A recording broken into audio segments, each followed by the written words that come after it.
Hi, to enable and disable mobile data on the POCO F6, we need to go in the settings and here select Mobile Networks tab. And after that, we could see Mobile Data section. So now it is disabled, and to enable it, simply tap on the switcher and you will see this icon with your internet, either 5G or 4G or 3G depending on the signal. And let me show you this closer. So this is how this icon looks. I got 5G and this icon is placed right above the signal bars. If we disable the mobile data, it will disappear like that.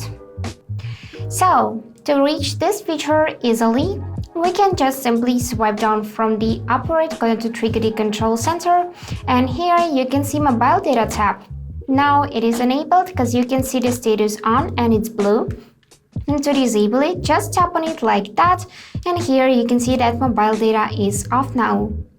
So that's it for today. Hope this video was helpful and thank you for watching.